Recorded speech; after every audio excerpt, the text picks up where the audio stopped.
Our channel is dedicated to bringing live performances and events to audiences around the globe.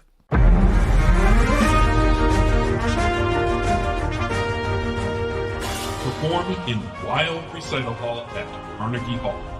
Opportunities for soloists and chamber musicians are available. Opportunities to perform a concerto with the New York Chamber Players and Orchestra Manhattan. Opportunities for composers to have their works premiered. New, an opportunity to have your string quartets recorded on an album produced by Cicciarone Music and Arts. Receive a press interview and be featured on our live internet TV series. Everybody who auditions receives a session with our tech experts to ensure you the maximum quality of presentation from your own equipment. Auditions will be hosted live online throughout the entire season. After your audition, stay online to receive your personal performance evaluation and a chance to speak with our esteemed judges. You intend to do all the right things, and you do them. And I see you being very much aware that when your body moves, the sound flows. It's like I never heard it before. I was like, oh, okay. So thank you. There's more. Whole Orchestra is back. Audition to be a featured artist in Florence, Lviv, Cairo, the Philippines. A possibility to take part on a professional recording with the Royal Philharmonic Orchestra, and a chance to link up with Price Attractions, a professional artist management company. Visit our websites for more details. WholeOrchestra.com, SoundEspressivoCompetition.com, or ProgressiveMusicians.com.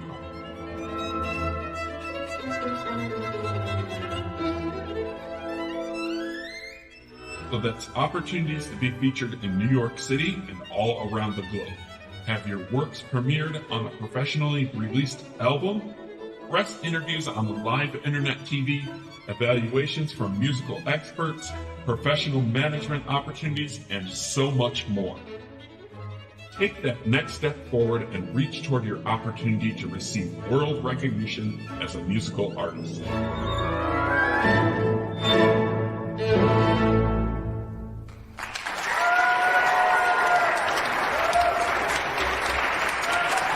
We heard 7 artists tonight, and each one was fantastic.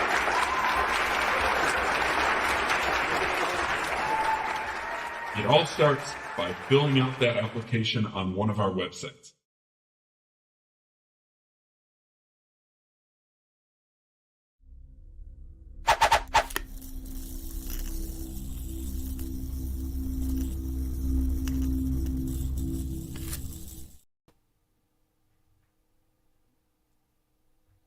Good day, everyone. Welcome to Virtual Concert Hall's live music programs.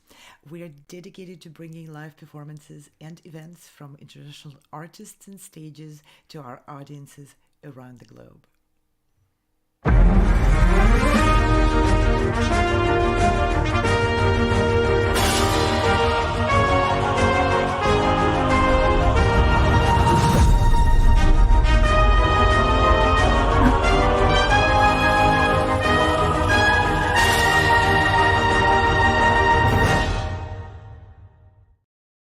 Welcome to Virtual Concert Hall. I'm Ouspenskaya, joining you from Washington, D.C., and I'll be hosting the program for you today. Today, we are presenting the 6th session of the auditions for performances in the concert season at Weill Recital Hall at Carnegie Hall.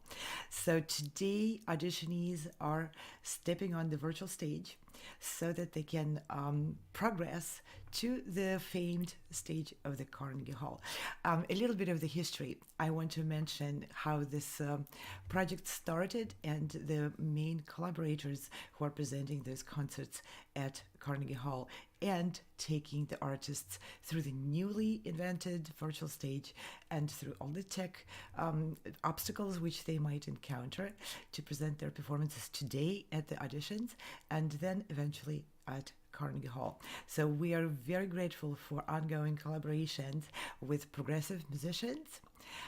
This is a company established 5 years ago by James Welch, and we are very grateful for collaborating with James. He is the mastermind working together with the Carnegie Hall to make sure every presentation meets every best and the highest standard. And we are very grateful for the Price Attractions and its founder, Jack Price, formerly known as the famous pianist Nvart Andreassian, who is working together with us to establish more collaborations with orchestras and artists and arts management companies around the world, and to help us bring all the greatest music to the famous stage of the Carnegie Hall.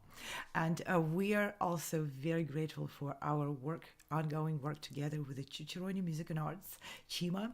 That's a boutique company focused on producing and distributing recordings of modern and contemporary and classical music on all the audio platforms and bringing new names to the attention of the international audiences. Here I'm representing the Sound Espressivo competition, which started 4.5 years ago as an online virtual stage competition, and we have a very short trailer to show you about that. No matter where you are or who you are, music connects us all. We started with a dream, but now we are paving the future. Welcome to the Sound Espressivo Global Competition. Fully virtual, yet bringing musicians closer together than ever before, now on a global scale. True live, inclusivity, diversity, connection, community, an extraordinary array of judges.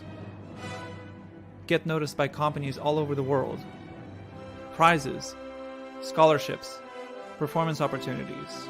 Apply to be a part of the most exciting congregation of artists like nothing you've ever seen before. We guarantee quality and leave no musician behind. We can't wait to hear you on the virtual stage. And I also would like to extend many thanks to many other companies which are collaborating with us and are joining this movement of organizations led by professional musicians with a vision to create the space and opportunities for artists by the artists, because we frankly know what the artists need, and we I hope we also know what the audiences would like to see on the stages. Thank you very much to all the companies whose logos you see on the screen right now. They are all powered by incredible people. Yes, applause please. Thank you. The wonderful people behind those logos which you see on screen are the source and the wealth of the energy, innovation, and support which we are receiving for these programs and which artists receive from all those organizations. All the auditionees who will be presented today are very welcome into our growing family of supporters, promoters, organizers, and artists around the world. These auditions are designed with a goal to encourage and nurture musicians to step on the stage and present their art on their own terms. Therefore, there are hardly any restrictions anywhere. We stream everywhere. You can see us on all the major video and social platforms, and on many curated platforms where the administration of those platforms chooses the content which they believe is of interest to their own communities and audiences. And we are very grateful for all this support. Visit any of your favorite platform. We are likely to be there. Send us a message, get in touch with us, leave a comment, and if the comment is timely while we are live, we'll bring it on screen and the judges will interact with your comment, and we'll be happy to give you some feedback. So last year and the few seasons before, our programs have been growing every year, and this season we have 7 concerts at the Weill Recital Hall at Carnegie Hall. We engage 2 orchestras. We started with one, the New York Chamber Players Orchestra, and today we have one of the judges representing that orchestra, the music director of the New York Chamber Players. And this season we added another orchestra, the Orchestra Manhattan, and some of these auditions are also judged by the music director of that orchestra. So we also broadcast many programs dedicated to music, arts, and music news. We have panel discussions, we have interviews, we create films, we have ongoing seasons of various shows. So please visit our channels. You might find something of interest, something maybe surprising. And if you want to keep up with what's going on around the world in the music and music education spheres, we are a good source of those. And so, without any further ado, I would like to introduce our wonderful judges for today's session. We have Nvart Andreassian, artist advocate and the founder of Price Attractions. The company has been serving artists, orchestras, and various organizations for nearly 30 years, and we are very happy to welcome Nvart Andreassian on the show as one of our esteemed judges. Welcome. And we also have Maestro Giacomo Franci, music director of New York Chamber Players Orchestra, a veteran of our programs. His orchestra graciously supported our artists since the very first season at the Carnegie Hall, and we are very grateful for this ongoing collaboration. Maestro, great pleasure to have you with us, and thank you for joining us and sharing your expertise with the auditionees. Thank you very much. Always great to be here. Yeah. Thank you. And lots of fun. Yeah, wonderful to have you again here with us. We will be introducing the auditionees, and the first person I would like to introduce on stage for today's session number 6 is Annike Carabinier-Pfeiffer. She's a pianist. Will be performing Debussy from Dr. Gradus at Parnassum from Children's Corner. Welcome to the audition. The stage is all yours. We're looking forward to presenting your performance. You're on the screen.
Good job.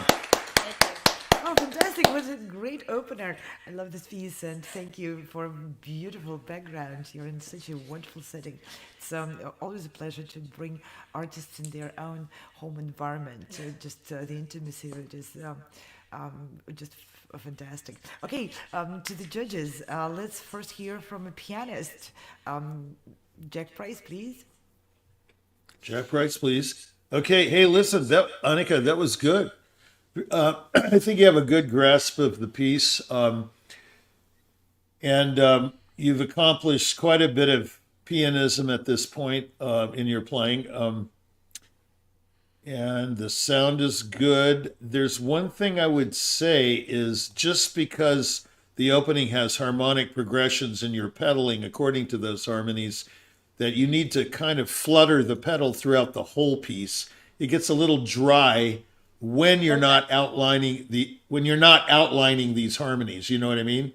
Yeah. In other words, like in the beginning, it's good, but even there you can flutter the pedal. You know what I mean? More the damper, because we're getting a little dry and too many notes kind of sticking out. What's great about this piece, I'm sure you know, is the blend of every note. Every note has to blend into the next. It's like one is born from the other. You know what I mean? Instead of, oh yeah, this is the beginning and we need to poke this out or something like that. You know what I mean? That's why the pedal is helpful, Yeah. I mean, I know you can do it. It's just sometimes, people have different things they point out and everybody has obviously a different opinion. You can go to a concert and, walk out, oh, it's the greatest thing I've ever heard. And the next person goes, oh, it's trash, And so, you never know what you're going to get from the critics, but being being constructive is the name of the game. And I think you can really build on what you've got. There's a lot there. Another thing, don't group. And there's a solution to it. You went, dumbra, bumbra, bumbra, you were grouping 1, 2, 5 or 1, 2, 4 when you would hit a single note in the left hand, that middle section. Mm-hmm. It's grouped. You need to obviously make it even. That's kind of, duh, everybody knows you got to make it even. But what would help is if you came in with the thumb more immediately from the left hand. Yum ba da da da da da da da. You see what I mean? You're going dum bra bum bra bum. You know what I mean? Yeah. So come in early with the thumb and at an angle where it's going, your descent is kind of like, you're not paying attention to it. It's just like, just come right in. Okay. Right after the left hand. Mm-hmm. Other than that, it's really good. Thank you. Bravo. Yeah, it's really good. Thanks. Thank you very much.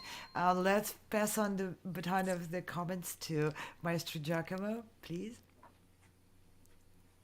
Yes, I agree with Jack. The piece Dr. Gradus a Parnassum has been taken by the original composition. That was inspired. Debussy, the original composition is from Clementi, that he wrote 3 books of Gradus a Parnassum, which means it's in Latin. It means the way to the highest level of art. So you played it like you would have played Clementi. Basically, you put less pedal, but this is Debussy. So yes, I agree with Jack that to put more pedal is a good idea. It would get into the style of Debussy. So, but in general, I think you played very well. Thank you. Yeah. There is maybe, maybe since it's something that exudes the virtuosistic, could be maybe a bit faster all over the piece, and a little bit more use of the pedal, and then it would be better. Mm-hmm. Thank you. Brava. Good. Can I say one more thing? Oh, please. I agree with him on the velocity, but don't go too fast because we don't want it to sound like, some kind of, I mean, if you do it as an encore, I'm sure there are a lot of pianists that would play it at a blazing speed just to, kind of be brilliant and show off. But to really capture the essence of this piece, don't go too fast, but maybe a little faster, according to the harmony, but not fast for fast's sake. Don't just go fast. Listen to it. You know what I mean? Listen to what you're doing. Wonderful. Thank you for great comments. Now, Annika, do you have any questions? I was gonna ask about the tempo, but I think you guys answered that. But I mean, I've heard that kind of to fluctuate the tempo in this piece is helpful just to express more feeling. What do you think? Yeah. You mean as a add some rubato, right? Yes. Okay, who wants to take the question? Well, Giacomo, you want? No, it's already expressed by Debussy at the end. As you know, Anniki is asking to go faster, if I remember well, right? Mm-hmm. Yeah. No, I think that we all agree here. A bit faster. I'm not a fan of show-off performances, but always, even if you play least. But I mean, there is nothing to argue. I think Annika may be referring to more like a gagical rubato within the phrases. Is that right, Annika? Is that your question? Yes. Mm-hmm. Jack, would you like to take? Well, it? yeah. It's the same. It's the same I was saying before. If you play I think is the first one. Is the first studio by Clementi, first book. That's where Debussy is inspired from. Mm-hmm. So in that case, if you do rubato, it's not a good idea. But in Debussy, yes. So it's the same thing I was saying before. Debussy has a different style from Clementi because 20th century versus 18th century. So, yeah, of course, yes, some rubato is good. Phrasing rubato, yes. Okay. Yeah, well, not to interrupt, but look, I have a problem with many of these terms. Like one, musicality. What the devil is that?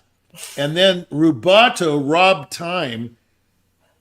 What is that? Taking from one note to put another. I say, humbly, gong. I say, listen to those harmonies. That's for me, Annika, not you. Okay, so that gong's a little too long, Kiki. I'm sorry, but that gong lasts forever. That's not the gong show. It's bong off. Okay. So anyway, Annika, am I pronouncing your name? Yeah. I'm sorry. Yeah. It's Anniki. I knew someone named Anniko. She was Hungarian, but Anniki? Annika. Annika. Yeah. Oh, that's what I thought it was. You see, I should always go by my first instincts. Instead, yes, Annika. I like that name. Well, I won't tell you about that. Anyway, rubato, yeah, but I would say, okay, the opening, ba-da-da-dee-da-da-da-dum, you're obviously going to resolve it to the second group, right? Because you have that atonal fragment F. So, you know what I mean? Feel the harmonies. And then have these pit stops in your brain. Like you don't drive from Phoenix to San Francisco in one drive, right? You stop to get gas, go to the bathroom, and eat, right? Those three major things, right? Yes. Yeah. So in your playing, you're doing that, but not cleverly enough. You're stopping and you're letting us know, hey, guys, I'm stopping for a hamburger. You see what I'm saying? Yes. Yeah, she's letting us know. It's like the southpaw, the boxer. He's telegraphing his left hook. Okay, you don't tell your opponent, "Hey, I'm going to throw a left hook here." You just do it. So in other words, don't let us know that you're doing anything. Just do it. Like I hate to say it, it's in the Bible. Just do it. Okay, yeah, just do it. I mean.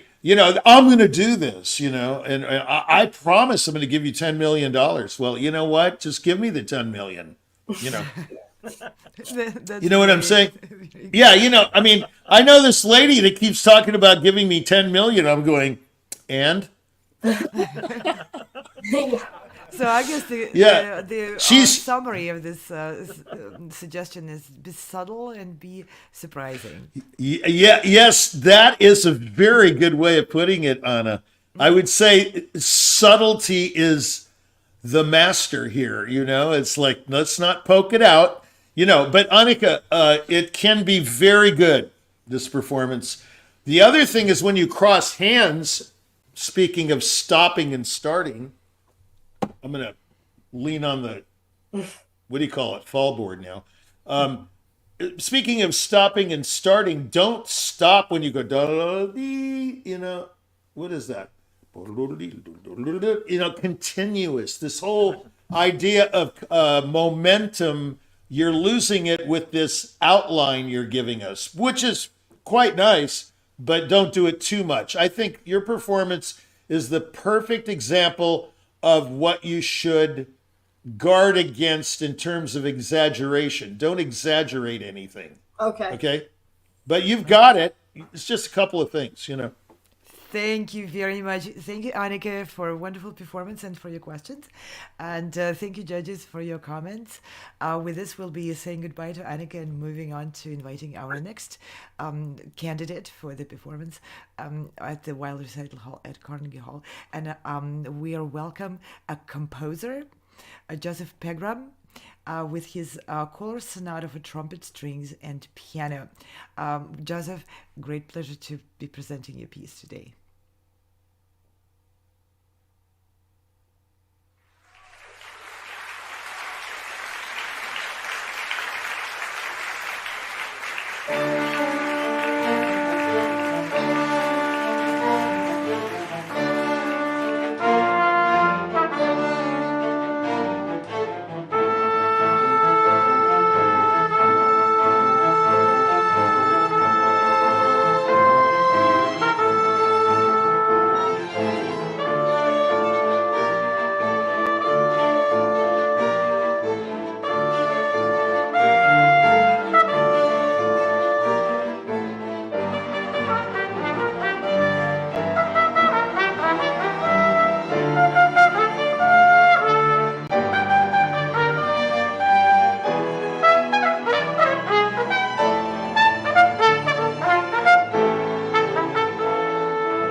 Thank you, Anna. Oh, thank you so much, Joseph, for bringing a new composition. It's such a great pleasure and honor to always present newly composed music. Wonderful. Thank you. Yeah. Now, and welcome to our program. Now to the judges. Now this time, let's start with the maestro Giacomo Franci. Hi, Joseph. Congratulations. Very Thank nice you. composition. In Thank you. minor. It's sort of a hybrid sonata concerto thing.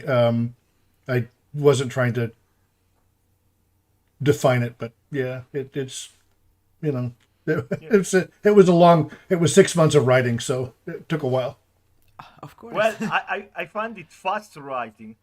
When I compose, it takes years for me to do a composition of 25 minutes. So, but yeah. So I didn't. I focused on the. I didn't look at the score. The way I felt. Correct me if I'm wrong. There was three movements, right? Yes, there were 3 movements. Right. So, and if I heard well, maybe the second movement is in B minor, and the other one are in D minor. Yeah, the overall. I think you're right there. Yeah, the overall structure is D minor to B minor, and then back to D minor again. Okay, I heard right. There was a B minor. Okay. So I sympathize with pieces that have tonality. I'm not very simpatico with a lot of dissonances and so forth. Right. Me either. The piece itself, it looked like a trumpet and orchestra. The trumpet has a busy part, not easy. No, it's not. And unfortunately, the poor soul that we got to do it, the person that had been working on the trumpet solo for a few weeks, became very ill right before I was doing this run-through session, which is what you saw, and somebody actually stepped up and got it like 4 or 5 days before, right, and tried to run it through. And I felt bad for the guy because it's not an easy work. Being a trumpet player, I wrote it for, a certain level. Trumpeter, yeah. I'm not judging the execution. I was just understanding that it's a busy part, and a good orchestra player can play it very well. Yes, he can. It's no problem. Yep. I really enjoyed your composition. Thank you. And yeah, it's a good. I enjoyed the fugato in the first movement. Thank you. Yeah, you picked up my Bach fugue. That's great. I'm very happy about that. I will tell you, there's a small story behind that. Really briefly, is that I was stuck. I was stuck on the and I had no way of getting out of it. My son is a former student at Jacobs School, and he just graduated in June. Right. And he was home for the holidays, and he said, I said, I'm stuck on this. And he said, I really like it, but it right here, it needs to go with this more aggressive thing, and you need to like, something like that. You need to, and it was like the lights went off in my head. I had been stuck on that for 2 months. I couldn't get past it. I was blocked. And my son, of all people, comes in and bails me out. So I've got to give credit to the fugue to my son. So wow, that's good. And then he's a good kid. He's a good player. I also enjoyed, if I listen well, the third movement there was a few dissonances. I enjoyed that as well. I wanted to make it come to be dissonant, but then my hero is Bernstein, and I don't think that there's anybody in this room that probably is not, in awe of what Bernstein did. But Lenny said something very, very, very, very succinct. He said he felt like composition was come back to a tonal structure, and I never want the audience to be cringing, like, can please get out of it. I just want to go there a little bit and then come right back to it. Come back, yeah. You know, because I feel like in my heart as a former professional trumpet player, my heart was with Mahler and Bruckner and Brahms and all of this, all the more romantic. And that's what you see, I hope, reflected in what I've done here. Yeah. I have just a question. Yes, sir. Why you call it choral? There are no singers, so I would just. Well, because the second movement is based on the second Franck organ chorale. Okay. And so, and then I bring the third chorale in at the very end to tie it all together. And so it's inspired. Yes, exactly. Okay, I got it. Okay, thank you. You're welcome. Thank you. I do have another question. Yes, ma'am. Did you intend this to be a quartet, trumpet and piano, like a expanded chamber group, or was it more intended to be like a string orchestra with a trumpet solo and piano? Actually, both. My philosophy is both as a musician and a composer. I've tried to write stuff, and I've got an extensive woodwind catalog up online with a publisher. Is I wanted to write stuff that people would get together and want to play. Not just my own stuff, but arrangements of things like I've got a woodwind ensemble of the Pictures at an Exhibition Suite.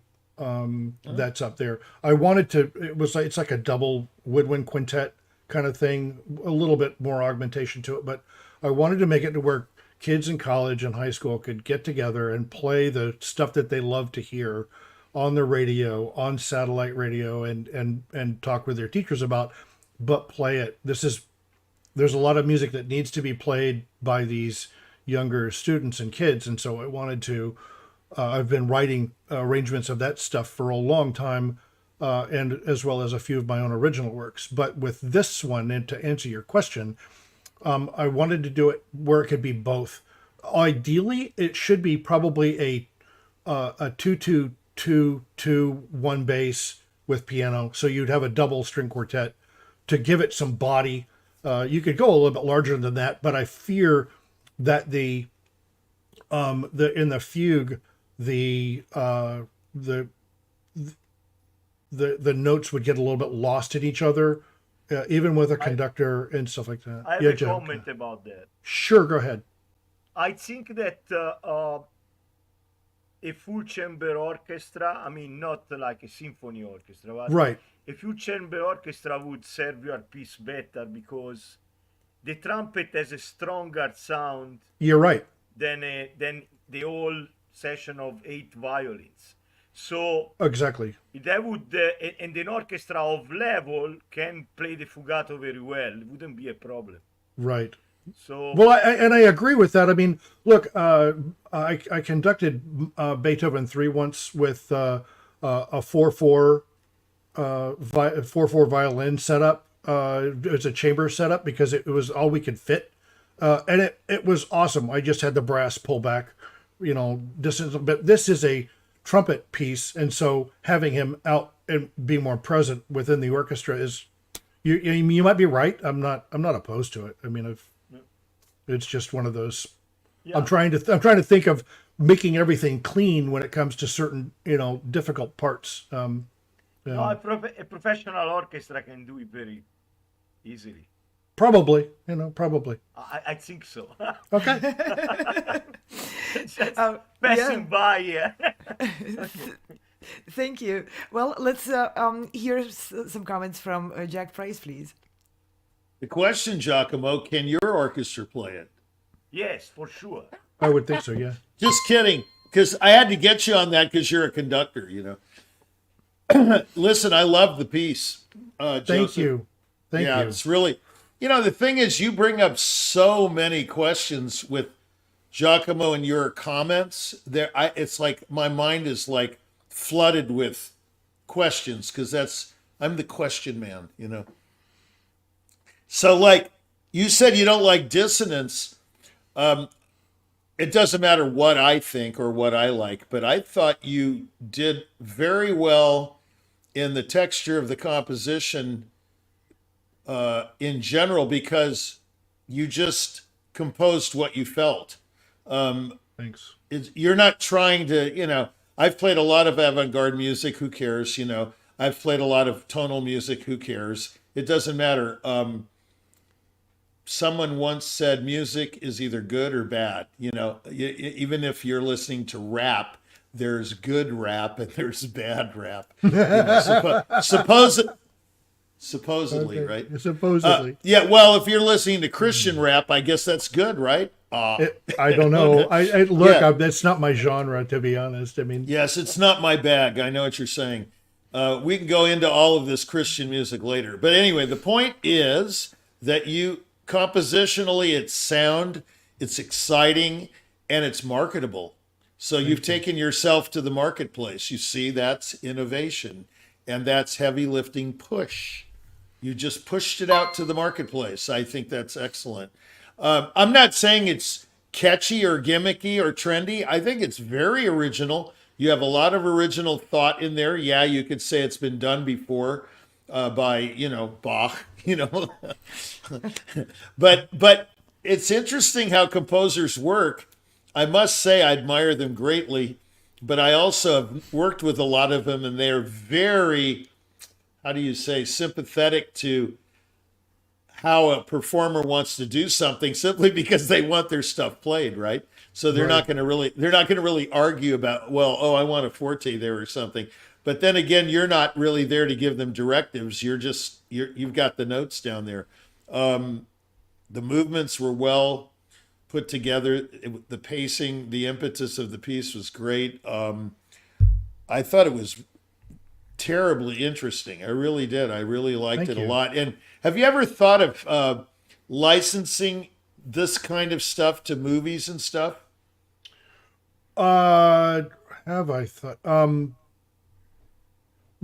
honestly, I haven't thought about it. Yeah, I haven't thought about it, and I've got, the thing is, Jack, this is my first long form piece that I've got a symphony which is huge that I'm writing. It's taking. Well, you don't have to license long things, No. I've got. Yeah, I've got. I'm thinking about it. No, I haven't thought about it. Am I open to it? Yeah, of course. Who isn't? The thing that I'm working on my own is to try to put together enough stuff to start putting myself back into the movie and TV marketplace as well. I did that a while back, and so now I'm trying to re-put my foot back into that platform. So, now that I feel like I've got my bearings set on on composition again, and I feel like I'm a lot better now than I was even before. There's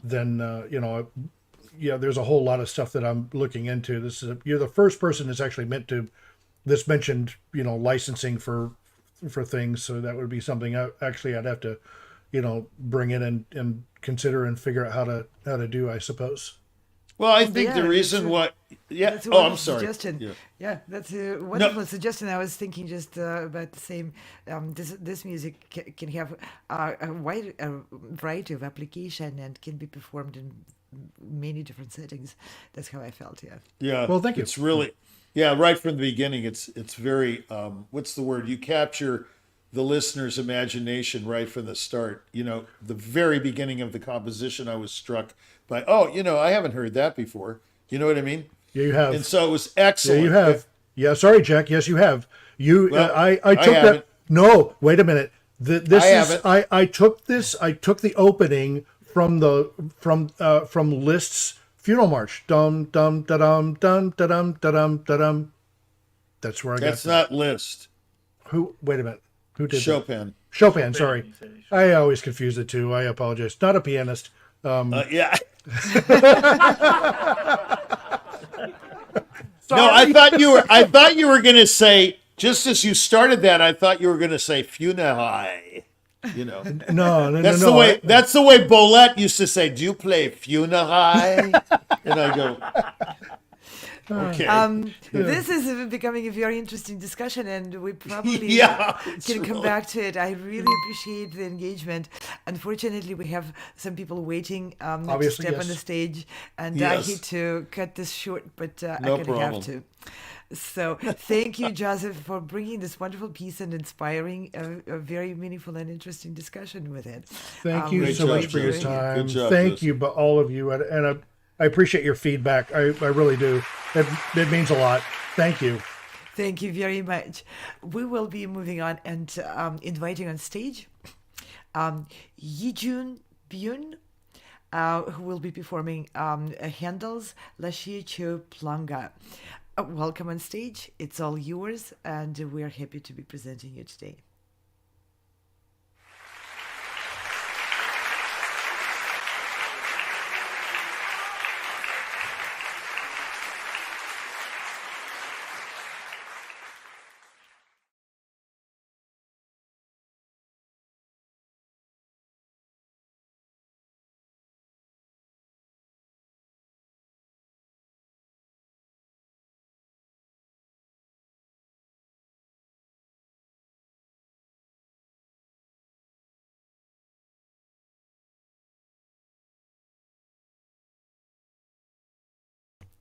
I'm sorry, Yoon, you're muted. We can't hear you.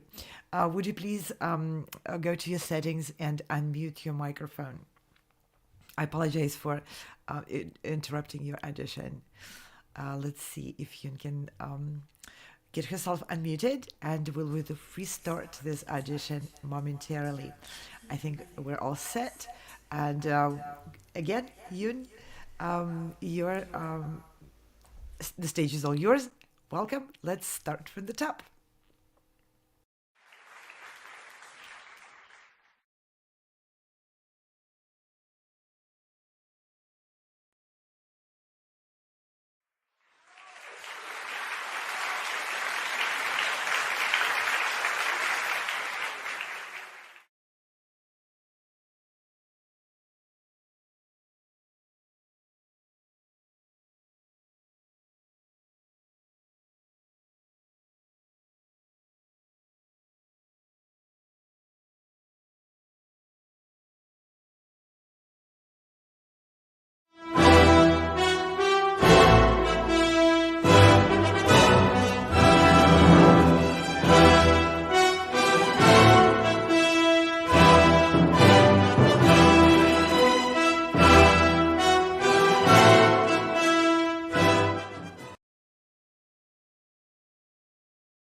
Just to remind everyone, we are in the middle of the auditions for the performance opportunities at the Weill Recital Hall at Carnegie Hall. We are auditioning soloists, ensembles, large ensembles, soloists who perform with orchestras, and we have 2 orchestras throughout the season. Our New York Chamber Players Orchestra, whose music director, Maestro Giacomo Franci, is one of the judges for today's session, as well as Orchestra Manhattan, whose music director, David Wroe, will be judging with us tomorrow. And these auditions also include an invitation for composers to submit their pieces for consideration for a performance by soloists, ensembles, or the orchestras, or the 2 quartet groups which we have on board performing with us for the 3rd season in a row. We have Leonard Quartet performing new compositions by composers, by living composers, and as well we are joined by Bayberry String Quartet, who performed in the last season and will be joining us again this season. And we have many more opportunities for soloists and composers alike to have their music presented at the Weill Recital Hall at Carnegie Hall, as well as with orchestras around the world, and also to record their compositions for the publication and distribution of audio album, number of audio albums, modern classics, which are produced by Cicerone Music and Arts. And we'll continue with our auditions, and we'll invite on stage the composition and the composer who is auditioning for the composition to be presented at the Weill Recital Hall at Carnegie Hall, Yin Yin Huang, and her composition Journey of Life Trio. Welcome on stage. We're happy to be presenting you today.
gosh, I love that Brahmsian ending.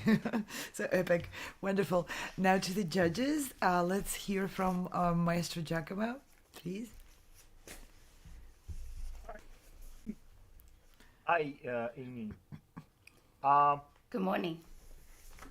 Good morning. Where are you?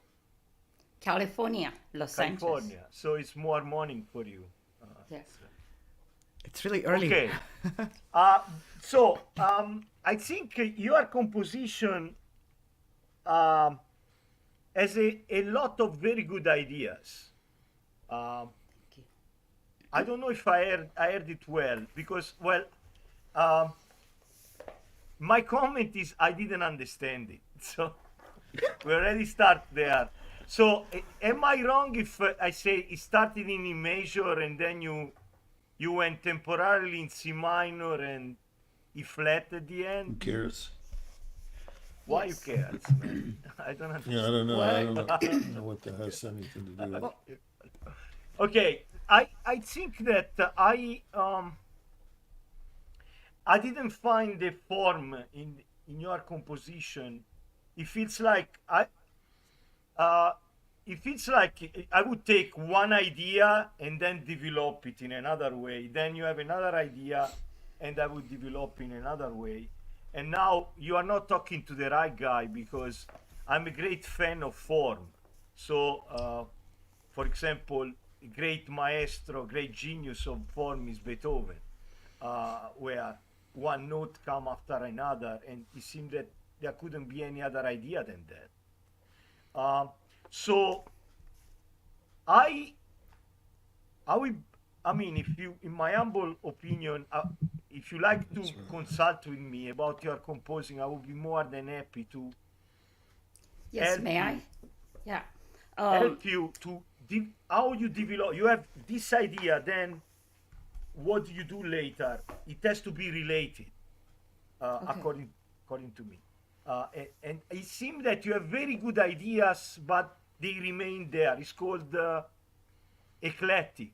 For example, another composer that has been accused of that is Alfredo Casella. I don't know if you have ever heard this name.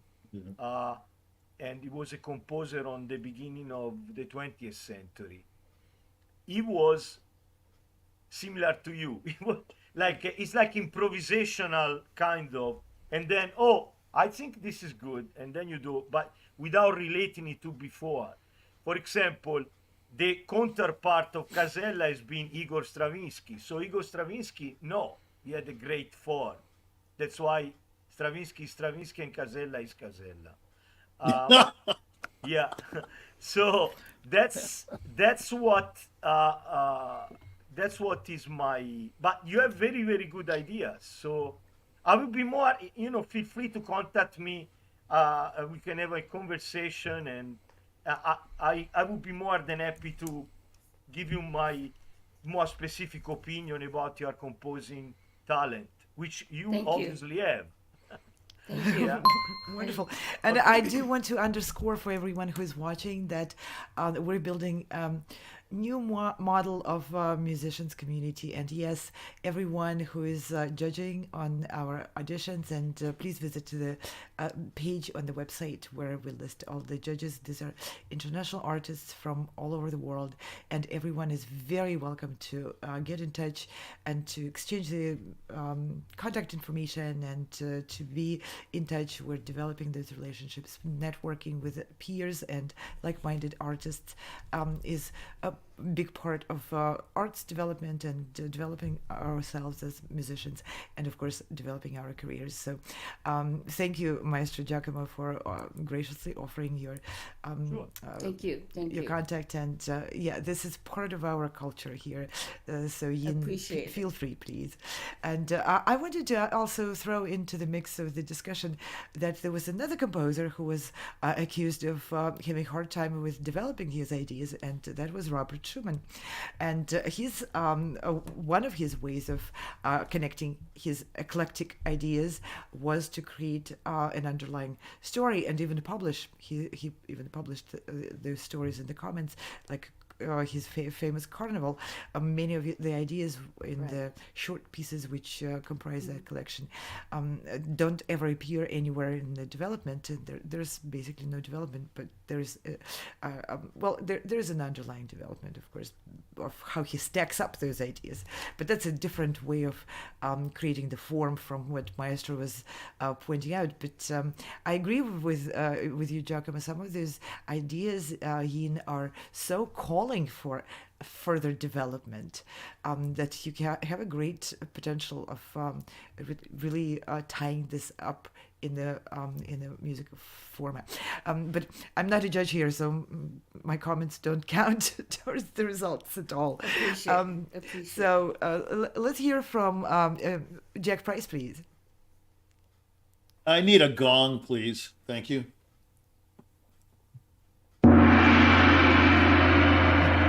Okay.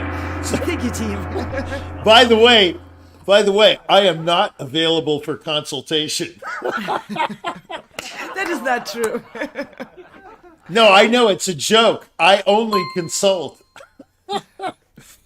That's my whole thing, is free consultation. 501c3. No, anyway, another gong would be nice. Okay, so, yeah. And here's the shorter one. Listen, you got, I like the staccato, or portamento. Yes, very nice. Or portato. Shall we have a portato gong? That would be good. Okay, so listen. This was like a cross between the Emperor and John Tesh or Yanni or something. Okay? You know what I'm saying? Yes. Do you know Yanni? Mm-hmm. Yeah. So look, I didn't get it. I would refer to the maestro's first comment was, I didn't get it. I don't get it. Not sure I ever will, because the ideas are so disjunct. It's like Rambo versus Mozart or something. It's just not cohesive enough. The idea that Schumann threw away ideas, this is one thing. Tchaikovsky's first piano concerto, you might notice that the opening theme is never used again. Okay, well, he's Tchaikovsky. I mean, we could easily say, there's Salieri, and there's Mozart, I mean, Tchaikovsky can get away with it because he's a phenomenal genius, and I will not go into his genius now because I think lots of people would disagree with me, and that's too big of a conversation. But Tchaikovsky was a melodist beyond a melodist, sort of like Schubert, and you say, Schubert, Tchaikovsky, not much connection. There actually is. But this composition, it's like, a lot of ideas, but it sounded like the Yellow River Concerto to me, kind of like three composers coming together four composers. Yeah, it doesn't really work, in my opinion. That's all I really have to say. It's just not, try something else. That's what I would do. Okay. I just Thank want you. to add a little. Yeah, please. I think that if you start focusing on, for example, the beginning, you have the pizzicato in E major, then, okay, maybe like doing a melody, this is a suggestion, you can do whatever you want, but a melody in E major that you can develop. You don't have to stay in E major, but then anyway, you have to cultivate a sense of form. And going back to the comment of Anna, the Carnival by Schumann, yes, but that was the different mask. So it was the composition is structured in a way, and yes, Schumann is not a big example of form. You are right. But come Pulcinella, come Arlecchino, come Chopin. So and then I mean that also has been saying that Schumann was Arlecchino, was Chopin, was a crazy guy. Schumann. Let's face it. But I mean, Yeah, but there was a leitmotif. I mean, I don't know how to better explain it. Between A the theme. different masks, yes, there was. Okay, Is understand. the composition carnival? So, but yeah. Anyway, me- yeah. I mean, I don't want to talk too long about it. I mean, wait a minute. Hold on. Chrysleriana is one of the most disjunct pieces ever written, and it's also Schumann's greatest work, in my opinion, my humble opinion, gong. So all I have to say is this comparison between Tchaikovsky and Schumann and Yin Yin Wang is not really good because we're not talking about the same thing. We're talking about apples and oranges. Yin Yin, you have to get some cohesive whole in your thinking. It cannot be Yellow River meets, Beethoven 3. It's just not going to work. I'm telling you the truth. It's my opinion, but nevertheless. Thank you. What you need to do is take an idea, a perfect example. This is constructive. As Abraham Lincoln said, he has the right to criticize who has the heart to help. So I'm going to help. Listen to the Brahms First Piano Concerto. This is the greatest example of no fat on the bone. No fat on the bone. You understand? I got it. Every single thread is developed, like Giacomo said. It's thoroughly developed. I know of no other composition like that. None. Brahms was absolutely the ultimate developer from beginning to end. Yes, I do agree with that. Yeah, try it. Okay. Yeah, well, Yin, do you have any questions for that? this is a very helpful section because I actually just started compose during pandemic. Oh, So- wow. Oh, wow. So this Well- is very helpful because I just overwhelmed with my ideas a lot of time. I have a lot of melody, a lot of ideas, and during the pandemic, I started close to the nature. So we actually that I have a desire want to compose. So within the 4 years, I started to search for it. So I was lucky to be able to have a lot of musicians still play my piece and premiere a lot. But the life of journey, it's because I'm trying to describe a beautiful life and what's happened to last year when we went back Taiwan for the Two Crane Music Festival. So I'm describing all the things happening with the students there involved with the festival, and then they go to the food stand and the poba milk tea, and you can hear the shaved ice when the violin and cello go da da da da da. It's the shaving the ice. Then I took them to a church, so you can hear kind of like a Rachmaninoff trio. So it's the church like. Pianist play the chords and string doing the tremolo. So this is all my idea, just experimenting. But I appreciate that. I will keep in touch with. Yeah, definitely. That's For more- incredible. Well, that changes a lot. Yeah. But not only composing for 4 years. That's quite an incredible achievement. Thank you. Yeah, that's different. I want And to it add explains something. that being flooded with ideas and learning how to manage so many ideas in the piece, it's a whole journey, of course. I would like to add something. Yes, please. Sure. So another thinking here in New York City, I'm inundated with events of jazz free improvisation, and I was going to attend them, and on occasion I've been composing myself, and I can't deny that at a point I say, wow, I'm getting that idea, I put it in this violin and orchestra piece that I composed recently. But most of the time when I go to these events, I get really annoyed because the people going there one time, for example, at the Stone, at this club in New York, a group of quartet jazz group, they announce it in front of everybody. we are a group of geniuses. Now listen to us. Already they are. I was about to just get out because you don't say something like that. That's terrible. Of course, yeah. That's terrible. So that's too arrogant, of course. No, it's beyond. It's cocky. So anyway, and then when they started to play, that was really horrible. It was very angry music, horrible. Of course, when if you say something like that already in the beginning, you set the stage for disappointment. Yeah, that's true. Yeah.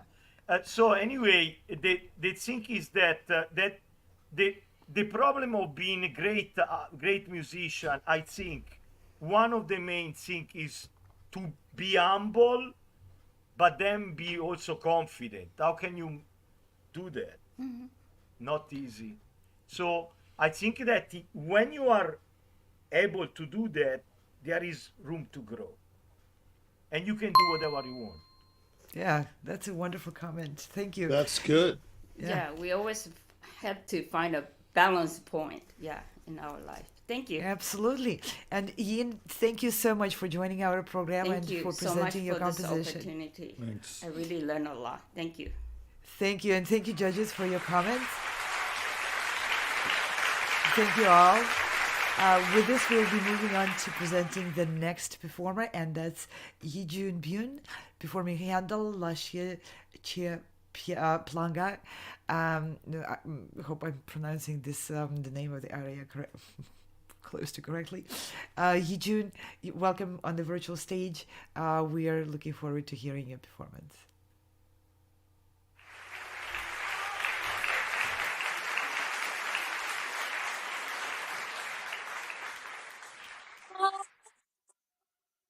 Aspettata con la forza d'appresso, la prima carrozza della coppetta,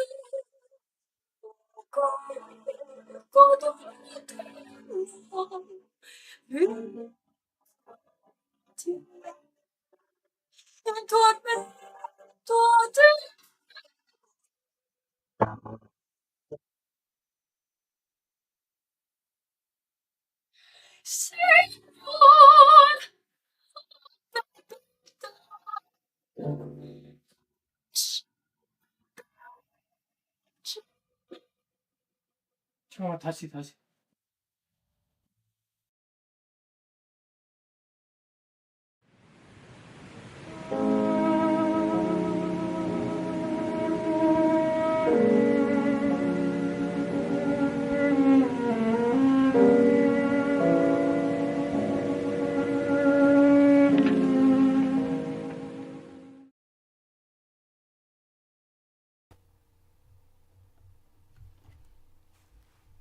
All right.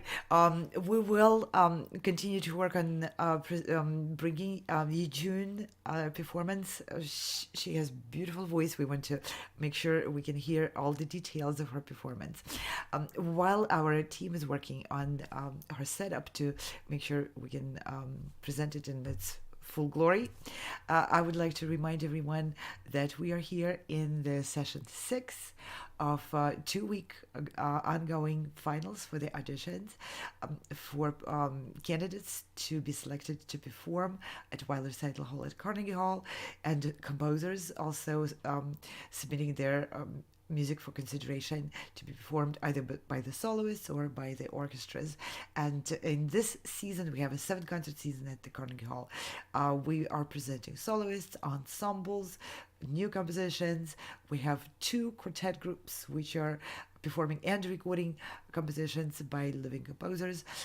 We also have large ensembles. We have returning ensembles and returning soloists from previous seasons. And we have 2 orchestras who are performing with the soloists selected for those concerts. We have New York Chamber Players Orchestra returning for the 3rd season in a row. And we have a new orchestra joining us for the 1st season, Orchestra Manhattan. And we are very, very grateful to their music directors, Maestro Giacomo Franci, who is also judging on today's session, and Maestro David Wroe, who will be joining our judging session tomorrow. And what is coming up? We have a season packed with events. There's just so many, it's overwhelming, but I'll try to walk you through what's coming very next. We will have the deadline approaching for the auditions for the call orchestra project. What is call orchestra? Well, it's what it sounds like, call orchestra with orchestra. These auditions and this whole project is designed to bring a more connection between soloists, composers, and the orchestras around the world. We want the world to be what it is. It is a small little globe where music connects us all on many, many levels. And a call orchestra is a representation of it. We are very grateful for so many orchestras joining us as we continue to develop this project. We started with just a couple of orchestras which expressed an interest in this experimental project. And in the 24-25 season, we have 16 orchestras on board, and quite a few more are considering the formats and logistics of how to join. We are so happy and so grateful to have orchestras representing various countries, various cultures, various setups, from small chamber orchestras to full symphony orchestras, to unique groups, like, for example, the Giorgio Sinfonietta is doubling as a chamber orchestra and also as a fully Baroque orchestra. So if anyone is interested in Baroque music, this is your opportunity, which is kind of rare. There are not so many ensembles anywhere around the world which are on a regular basis performing on a full set of Baroque instruments, which is purchased and designed for this group to sound very coherent. And they have 2 harpsichords.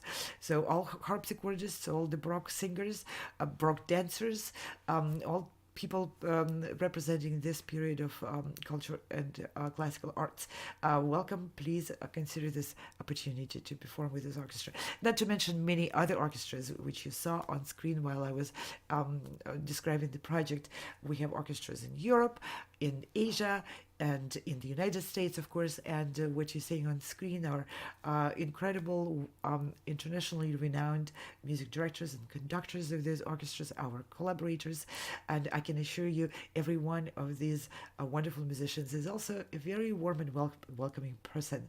So you will meet them on our auditions during the judging commenting sections, and you will hopefully be selected to perform on their concert seasons.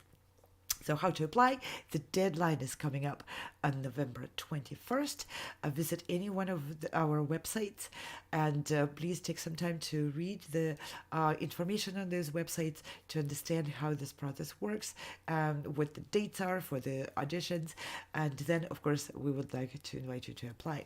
When you apply, you need to submit the recording, and you can submit recording of any composition. That's part of our mission here, is to give everyone voice on their own terms.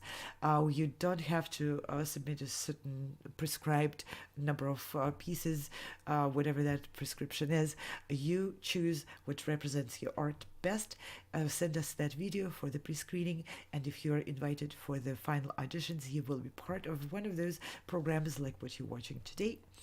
We'll be inviting you to join us on the virtual stage, and to meet and to interact with the judges in the real time. And then when you're selected, you will receive an invitation to perform with the orchestra. The comments you hear are unfiltered, immediate comments from our judges, and we value this very much. As a musician who grew up and competed some years ago when this format was not available, I always wanted to meet the judges of every competition I performed in, and I wanted to find out the answers to both questions. If I didn't win, why, of course, and if I did win, exactly, I would like to know why. That was not available to me and many of my colleagues of our generation. So we got together and we decided we want to change it. We are receiving great support from our colleagues who are interested to meet the candidates and to share their comments and to share the questions, answers, and to have this meaningful in-person close interaction with people. And we are receiving also comments from candidates who are grateful for this opportunity to get unfiltered commenting as opposed to written comments a few months later.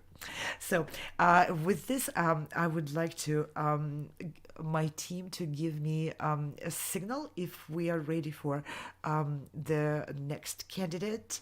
And I guess we are not yet.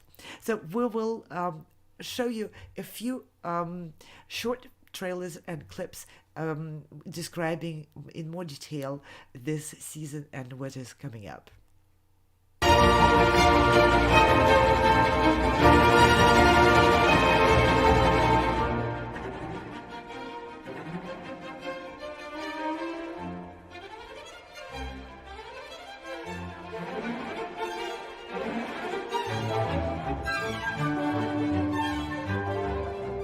It is terse, it is compact. Its dynamic energy is concentrated into a mere 9.5 minutes of music, the shortest opening movement of Beethoven's 9 symphonies. And it's all the more stunning because of the bold, unprecedented way in which it begins.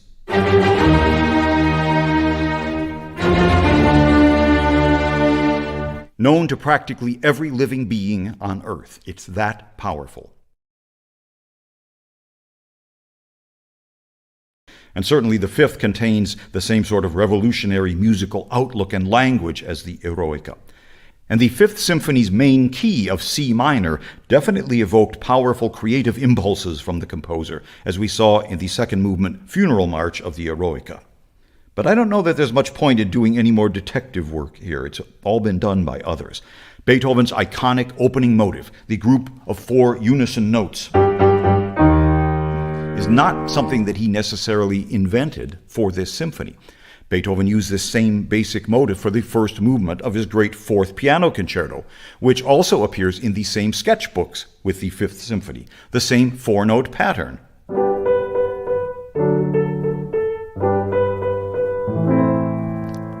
I'm sounding much different, yes? Mozart used the same motive 20 years earlier in the first movement of his equally great C major Piano Concerto number 25.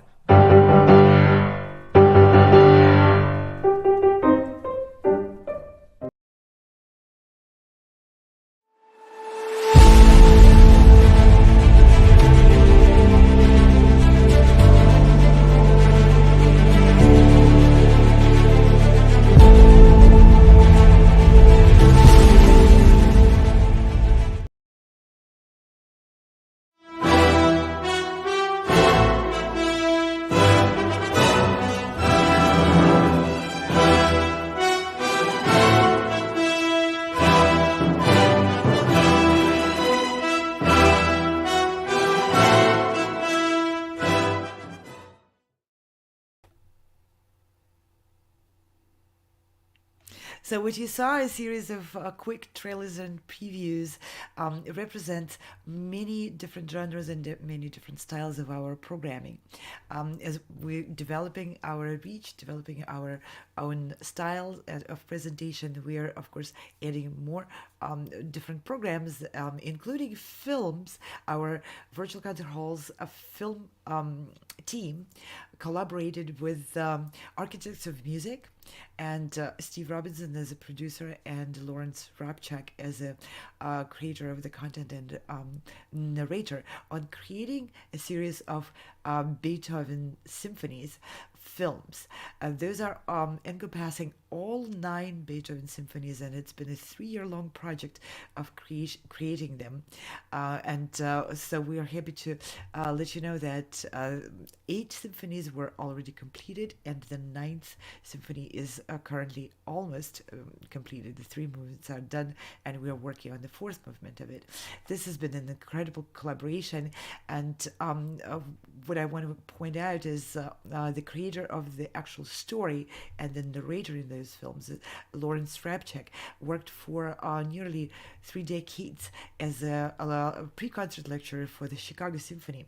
And if you're in Chicago and if you lived in that great city, of course, you have attended concerts by the Chicago Symphony where you were able to enjoy the very entertaining, very informative, and very engaging pre-concert lectures by Lawrence Rapchak. But if you're outside of the Chicago Symphony, you probably never had a chance to enjoy his presentations. So these films bring his incredible wit, his insight, his knowledge, and his ability to bring up a whole array of different facts which represent and support understanding of composers and their thinking and the music's meaning which composers put into their pieces, all to light of larger audience. And I'm very, very proud and very grateful for our team opportunity to work with Lawrence Rapchak on this mammoth and beautiful project. And also we are live every day of the year and every day of the week with varieties of shows. What you saw just a short while ago was a short preview clip about the ongoing show on every Friday, Jack Price is Right, or JP. The show is starring one of our today's judges, Jack Price, formerly known as Nvart Andreassian, a very famous, accomplished, wonderful pianist, and Jennifer Savage. They are discussing insights into the artistry and career and inner mechanics of how to become a great artist and how to make it known to everybody else that you are. So those shows are on every Friday. Please tune in. The topics in there are incredibly engaging and intriguing, and you will enjoy the wit and the insight and the wisdom of those shows.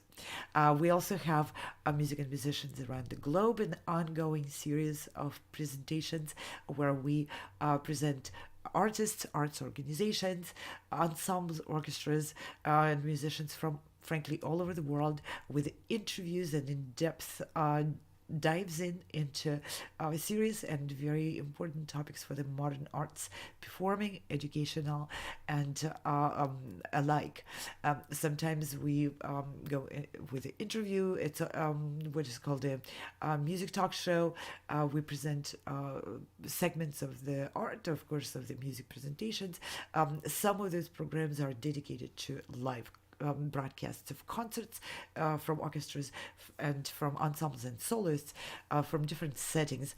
This is an eclectic collection of presentations and news from arts from around the world, which has one underlying theme, which is to bring to your attention the great and the wonderful today's developments in the arts from different parts of the world. Let me see if we are ready to present the next performer, Yijun Byun.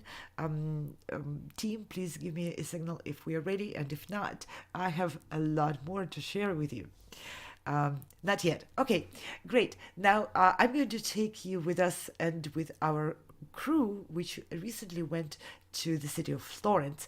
If you've been to Italy, I'm sure you have been to Florence, but if you haven't, I would like to encourage you to definitely go and visit the city.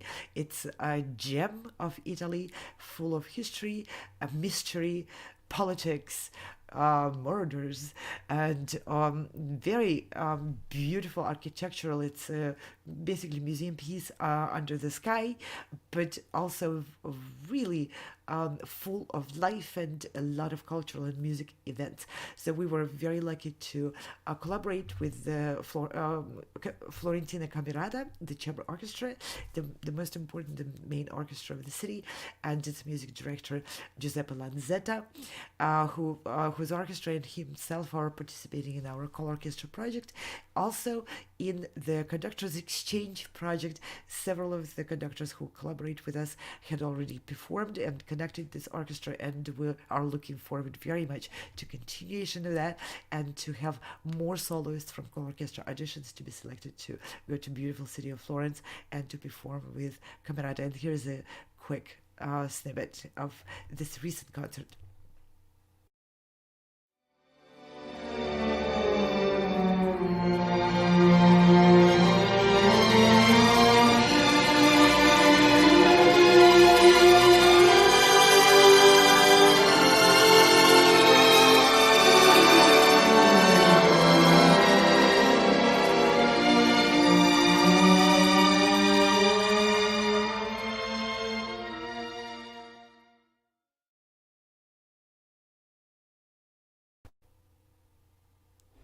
This was the announcement of the two concerts which happened in October, and we're looking forward to two more concerts. The previous month's concerts were led by David Wroe, one of the conductors who are part of our judging panel, and his orchestra Manhattan is part of the Carnegie season.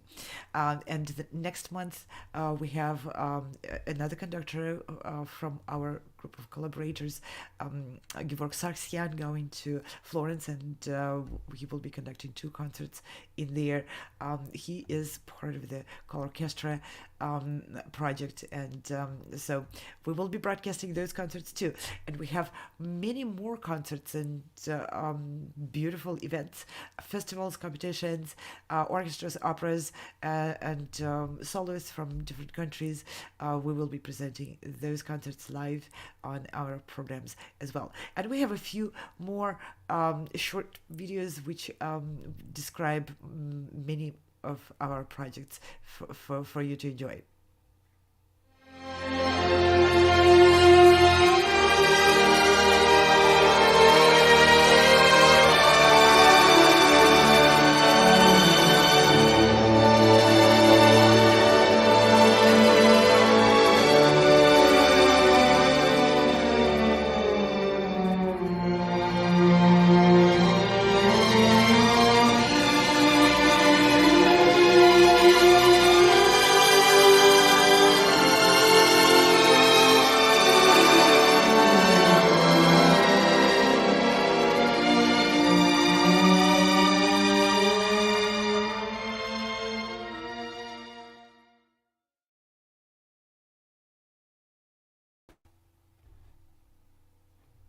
Okay, and I have a signal from our team that Yi Junbyun is ready to step on the virtual stage and to perform her audition. Yi Jun, thank you very much for being with us today, and I'm looking forward to your performance.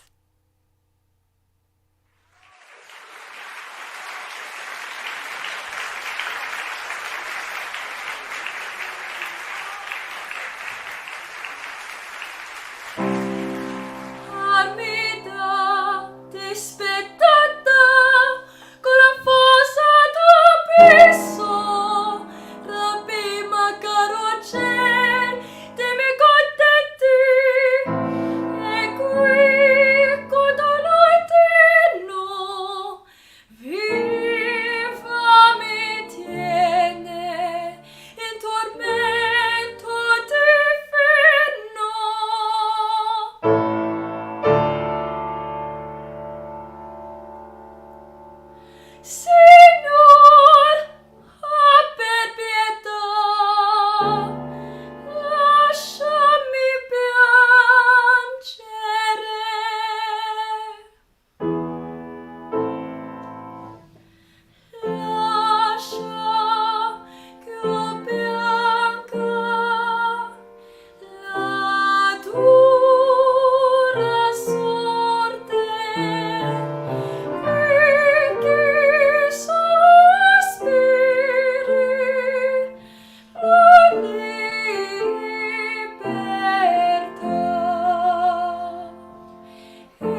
Thank you. Thank you very much, June. I hope all this working on the attack was worth the effort for you. It was definitely worth the time and effort for us to hear your beautiful voice in this broadcast. And I love your setup and the dress and everything. It just coordinates so well with the piece you chose for this audition. Thank you. Now to the judges. Let's hear from Jack Price first, please. I have to get your name. Yeju? Yeah, Yeju. Yeju, sorry. I hate it when I pronounce things wrong. It's okay. It's very beautiful. You have a clear, it's for you're in high school, right? Yeah, I saw you won something in Charleston, right? I can't hear you. Oh, I think we lost the microphone again. Yeah, we lost. I don't know what's going on. Good thing it happened after she performed. Can you hear me, Yeju? Okay. Yes, you can. If you can hear me, so that's good. It's a really good start. The voice is clear and pure and natural. I like your direction. Harmonically, you're listening to what's going on in the music, which not many singers do. And I've had quite an interesting experience with singers, from Met singers to, Nats contestants and all these, in my day. And I can tell you that they really like to dress up, don't they, for their lessons? But you look great. I mean, it's no joke. Yeah, I mean, I can hear you now. Yeah, the whole presentation's beautiful, but what I think you should concentrate on right now, not that I'm a vocalist, but I feel most musicians can comment on music, and that is, watch your intonation and how you're getting to it, okay? Yeah. Now, some people, like East Side City Slicker Slides, like, in the Elgar cello concerto, they slide right up to those notes, right? Yeah.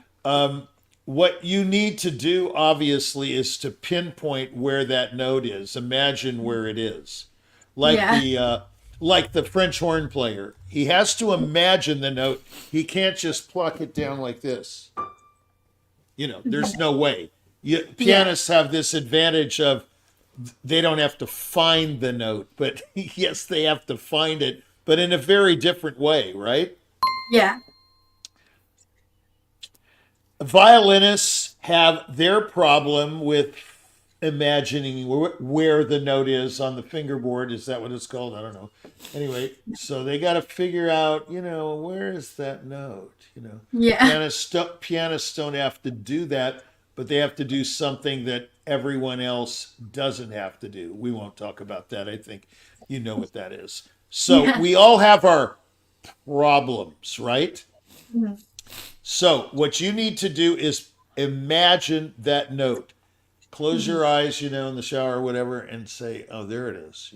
See, that it's like an approach to an instrument. You have to imagine it before you get to the instrument. You can't figure it out at the instrument. Okay. Yeah. It's interesting about if Anna, if you don't mind me making a comment about this whole process, just hit me this moment. Breakthrough. These competitions are incredible because we're not focused on mistakes. Now, what does that mean? Everybody at these big gladiatorial competitions, including the ones I've participated in and won, sadly, are interested in only one thing: how you play or sing or conduct at that moment. Mm-hmm. This is a big problem because some people may not at that moment produce what the judges are imagining that they want to hear. Now, I know that sounds totally weird, but they have no idea usually what really makes careers. Okay, they have no idea, as I call it, a lot of people have heard me say, what the real play in town is. You know what I mean? Yeah.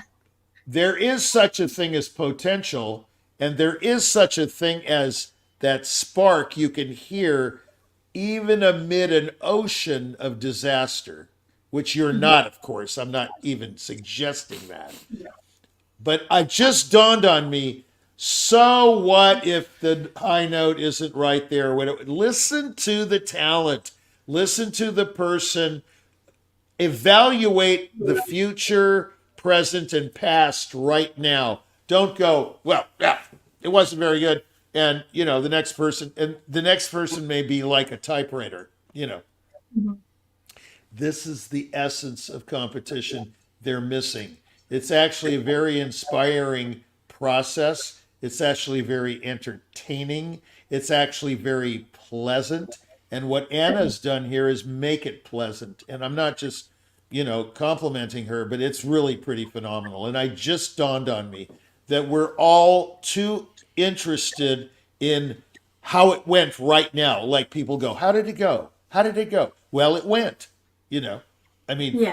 Like a performance or a presentation, or if you're a one of those motivational speakers that gets up in front of huge companies, and sometimes they lose a thought or something. How did it go? Was it perfect? Did you reach everybody? Did you sell a lot of stuff? It's not the point, is it? Yeah. It's the point is discovering the talent. Okay. So I think what you've done here is demonstrated that you can sing and you're someone to keep an eye on. You see what I mean? Yeah. Yeah. So think about that when you're preparing. That's more important than anything we could say to you about hitting the note or what have you. So I think you've got it, and you just have to make sure you surround yourself with teachers and pedagogues and blah, blah, blah that support your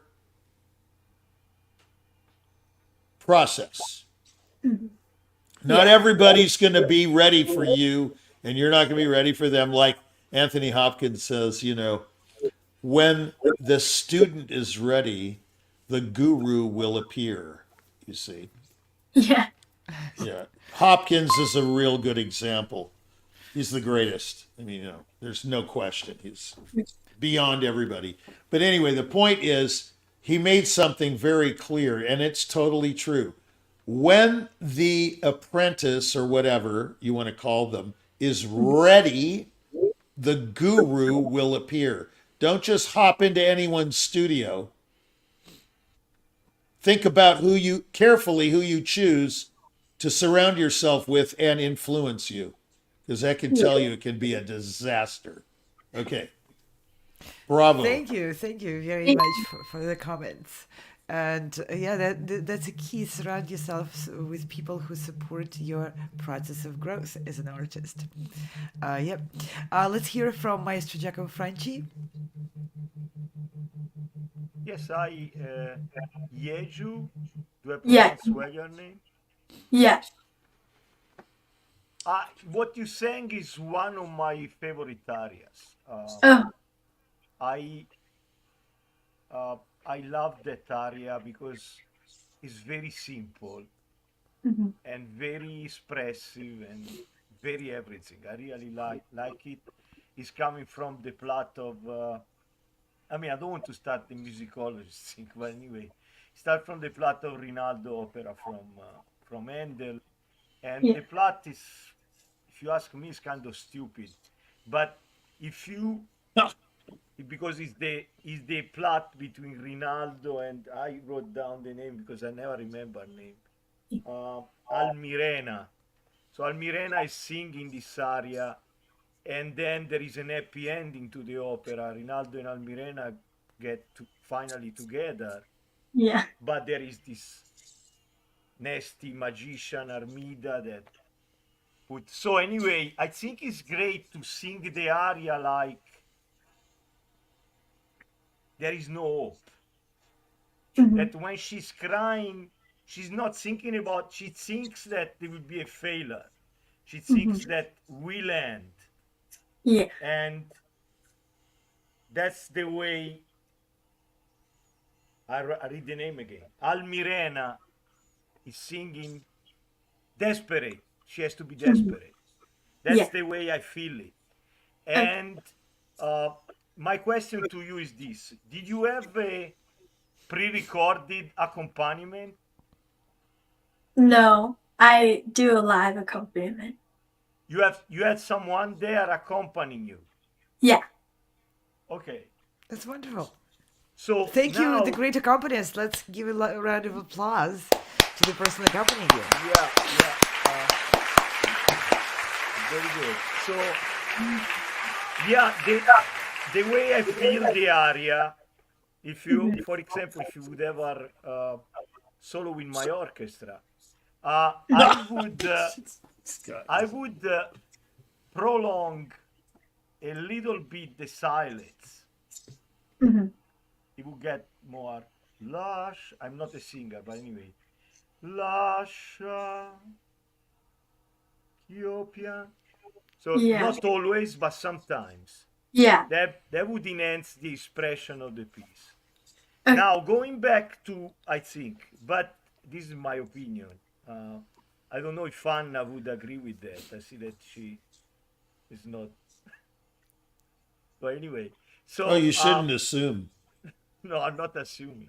You know what that means if you assume. Yeah. No. Let's not go there. And So- with Anna, it's very tricky. You don't assume with Anna. So,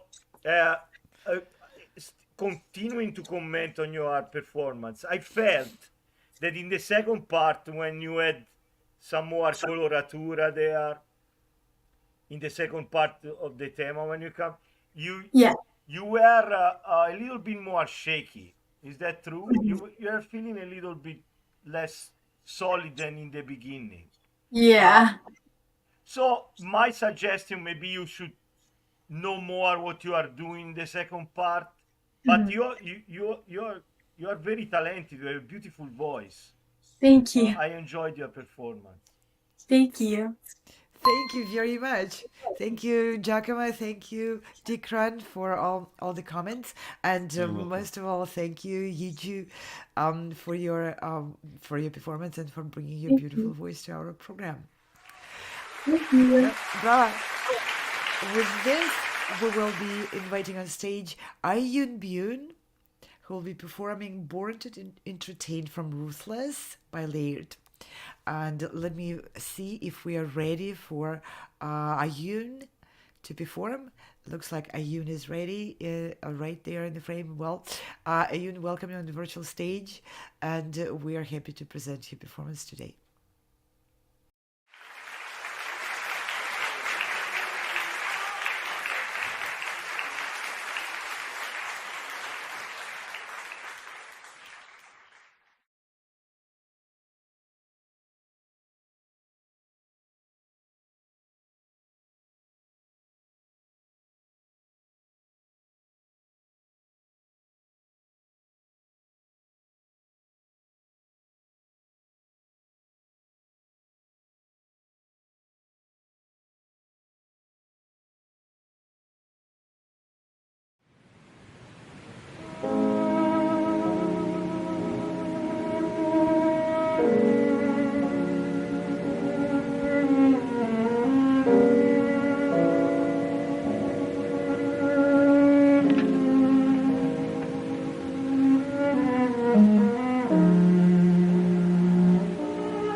Dedicated to bringing live performances and events to audiences around the globe.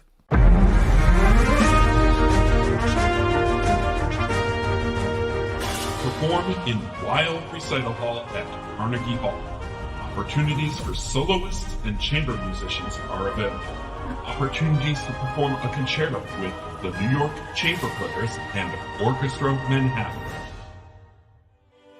Opportunities for composers to have their works premiered. New, an opportunity to have your string quartets recorded on an album produced by Cicciarone Music Anonymous. Receive a press interview and be featured on our live internet TV series. Everybody who auditions receives a session with our tech experts to ensure you the maximum quality of presentation from your own equipment. Auditions will be hosted live online throughout the entire season. After your auditions, stay online to receive your personal performance evaluation and a chance to speak with our esteemed judges. You intend to do all the right things and you do them. And I see you being very much aware that when your body moves, the sound flows. It's like I never heard it before. I was like, oh, okay. So thank you. There's more. Whole Orchestra is back. Audition to be a featured artist in Florence, Lviv, Cairo, the Philippines. Possibility to take part on a professional recording with the Royal Philharmonic Orchestra, and a chance to link up with Price Attractions, a professional artist management company. Visit our websites for more details. HoldOrchestra.com, SoundEspressivoCompetition.com, or ProgressiveMusicians.com.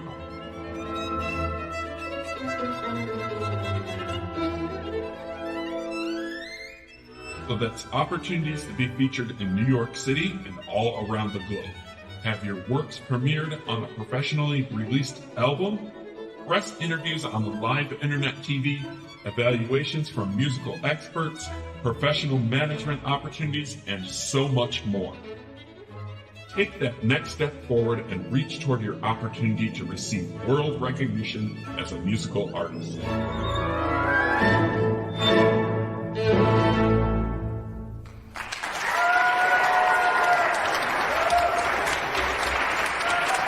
We heard 7 artists tonight, and each one was fantastic.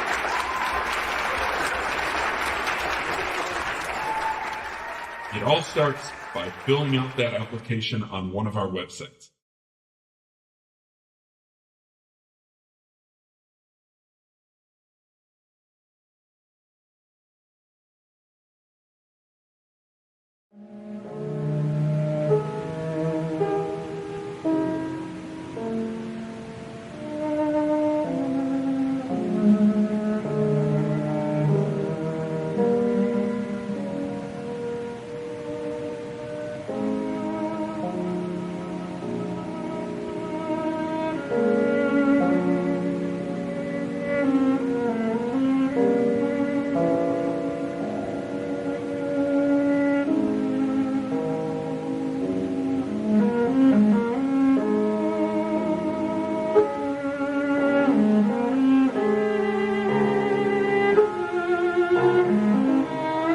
Go to the bottom middle, there should be a setting called Cam Mic. Go to the audio tab. And there should be a setting called stereo audio. Can you turn that on by clicking on it? Is it on now? Yep. Does it ask you to refresh or no? No, it doesn't. Okay. And then go to the camera tab in there on the left. And then click on Show Advanced Options and make sure that you have the highest resolution selected. Okay. Sorry? Can you go again to Cam Mic settings? I'm not sure that you are stereo settings, that you have the right settings. Yeah, you should turn stereo audio on. Stereo audio should be on and echo cancellation off. Yeah, okay, great, thanks. Your microphone is very good, but it shouldn't stay on the piano. I think it's touching the piano. Can it be moved? This tiny bit is... Yeah, it shouldn't touch any of the piano because of the vibrations. Yeah, it's still. Sorry. Let's try to take it outside of the piano. It's too much inside the piano. Yeah, it's speaking too much. Can we raise the camera so it's looking a little bit higher from above, Yeah, as opposed to like this, and maybe a little bit in distance, so we can see full piano a little bit farther away. Farther away. Mm-hmm. Yeah. But now you can see the lights. That's okay. We can move lights out of the frame. Yeah.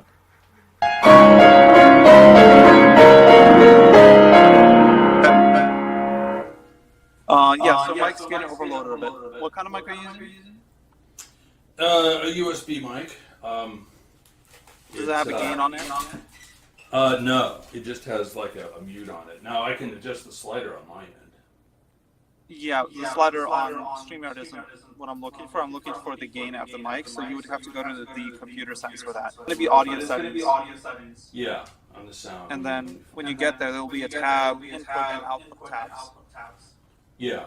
And you want to go to the input, and then the volume slider on there, you want to lower like by, I don't know, 30%.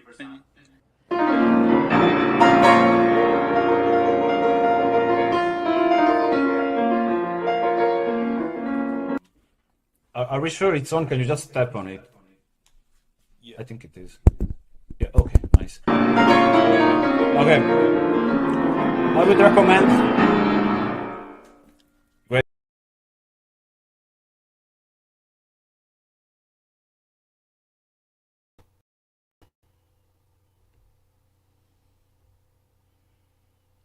Yes, there's no denying there was quite a bit of additional tech checking of our next candidate for the performances. The technology is still new and fresh, and we are bringing people from different places with different internet connections and with a lot of different variety of computer microphone and camera setups. So I just wanted to share with you a little compilation of what the back end looks like of these productions. You saw our wonderful musicians / technicians, audio video engineers and broadcast designers working with the candidates on the back end in our virtual green rooms, preparing them for being presented on the virtual stage. Virtual stage, just like on any other stage, is not a given. It consists of many elements and many components.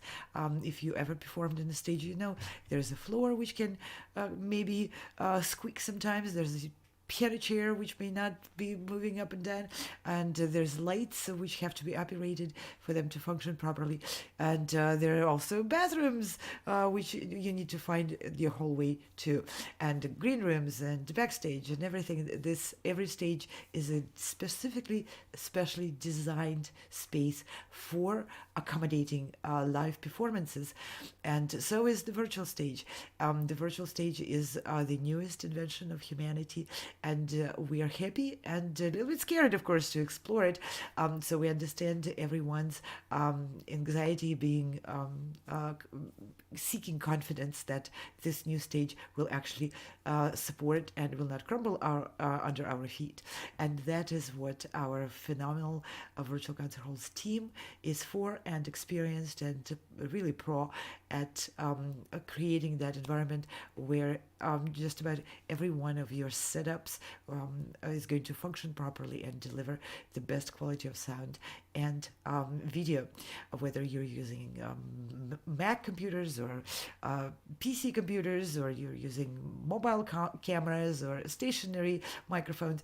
And we've worked, our teams, I should say, worked with dozens and dozens of different setups, from fully equipped, professionally wired and equipped concert halls to the home settings, like many of the auditionees today. They're in their home environment, so that environment needs to be adjusted to be part of the virtual stage.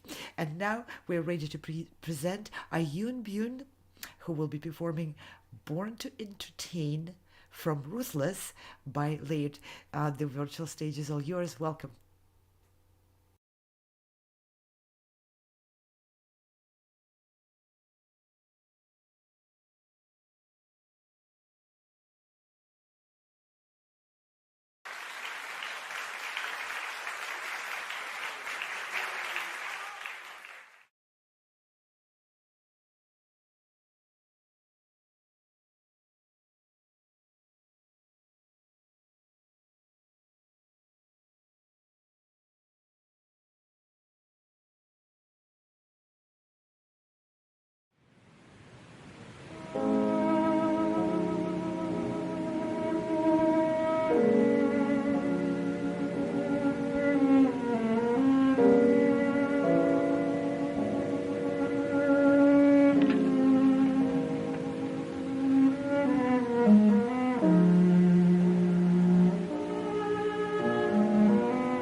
Hi Anna, hi everyone. Let me tell you, I'm very happy to be with you and to have the opportunity to talk about this particular venue, the Auditorium Santo Stefano. Auditorium Santo Stefano was not built as an auditorium. Actually, it was built in the 11th century, so we are back in the Middle Age, and it was built as a church, the Church of Santo Stefano. We can see this church now in the modern times as it looks from outside, but it was much more refined with a particular architecture outside and with a particular architecture inside. And it had a strategic value because it was very close to the very center of Florence, so close to Ponte Vecchio and Piazza Signoria, the Duomo. It was a small church in a very strategic place. Now, in the 13th century, Florence was ruled by a very important and famous family, the Medici family. Most of you could have heard about Lorenzo de' Medici, called Lorenzo il Magnifico, Lorenzo the Magnificent, because he was very fond of music, poetry, and art in general. The Medici family was a banking family, so they had a lot of financial and political power. And they were also very religious. They were very much connected to the church as an institution and to the Christian religion. So they wanted to attend to the Mass.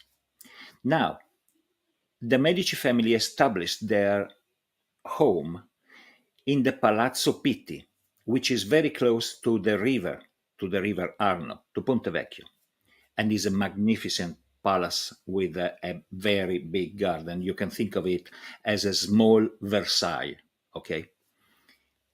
From Palazzo Pitti through Ponte Vecchio, it was very easy to reach this church. So they chose this church, Santo Stefano, to attend the Mass. By the way, they were very often threatened, so they had to defend themselves from possible attempts at their life. So when they went to the church, they used to go in an upper balcony that was built on the purpose in this church, and from there to attend the Mass, so they didn't have to sit together with the rest of the people. In 1991, so back to the modern times, this church ceased to be a church because the community realized that they had so many churches in Florence and in the surroundings that some of them had to be deconsecrated, as we say. So they stopped to be churches. They remained with the same architecture, but no masses and no more Catholic rituals would be performed in there. It was decided, as regards Santo Stefano Church, that it would stay as a place for, exhibition of art and music, and performing concerts, classical concerts. Now, the acoustic in this place is very, very particular because it was a church. We all know that in a church, every counted instruments would sound in a very special way, right? But after some restorings that they did inside in the architecture, they achieved a sound that is in between a theater and the church. And this makes this sound very, very particular. So I'm very happy that we can have a concert broadcasted from that venue, and I will give all my contribute in future to have as many artists as possible performing in this venue that now is the Auditorium Santo Stefano, where whether you are a player or a listener, you can feel the very special sound, you can listen to this very special acoustic resonance, and you can breathe the atmosphere of a place that finds its roots in a very ancient past.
Hey there. So, we've had many technical difficulties, and sometimes that just happens on the live performances. And so we do the best that we can. We have a wonderful tech team behind the scenes working this out, but it looks like we're going to have to reschedule Ayun for tomorrow. We are back live tomorrow at 11 a.m. So tune in and you can hear her then, as well as many other wonderful auditionees here. I'd like to bring the judges back for just a moment here, and thank you all for your time. So hey, so yeah, I mean, his one of the other things here, Anna had to go, so now I'm finishing out this broadcast. But yeah, it's good to see you guys here, and thank you for all of your patience and your wonderful expertise. Did any of you have any words of wisdom you wanted to leave us with? No, I'm not an expert. I'm just sorry about the inconvenience the technicians are going through. I'm sure it might be pretty stressful.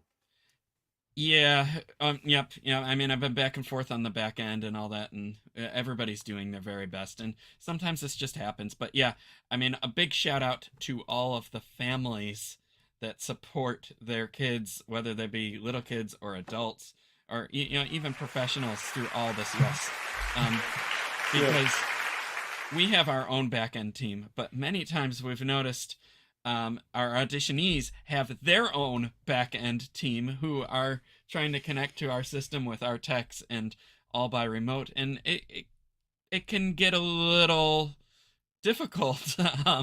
Sometimes it's just complicated, and between the tech and the communications, and that's just how life goes sometimes.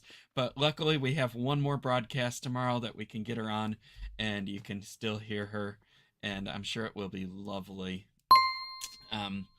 So we have a couple things coming up. The Hunter Mill Music Studio recital is on at 4 p.m. today on this channel. So that's where those are the students of Anna Ouspenskaya, and that's why she had to leave to go set up for that. And so that'll be a wonderful event. And then tomorrow we're doing more auditions at 11 a.m. That'll be our final session for this round of auditions. Everybody is auditioning for the galas that we have this coming season at Carnegie Hall. So tune in for that. Judges, thank you very much again. And we also have many other thank yous here. Our partners. Yes, we have many partners that invest their time and resources, not just money, but time and resources into building broadcasts and events like this, and we thank you very much. There's too many of them to list, but you can see here we have about 4 screens of them. Yes. Maybe 5 screens. There's so many here, yeah. And we are streaming on all platforms. You can leave a comment, and if we have a moment, we put your name, your comment up on the screen. So if you have questions, leave them in the chat, and then one of our we love interactive broadcasts, so we're happy to answer questions when we're able to. And we have a wonderful team behind the scenes that has just done an impeccable job today. Thank you everybody for all that you do. And again, thank you private teachers for all that you do to set up your students, and families that you do to support your students. I mean, it's a full-time job that never pays enough on either ends of those, and it's rarely a thankless job, so we want to thank you personally. Okay, so we are at the end of time here, the end of the broadcast time here, not the end of time.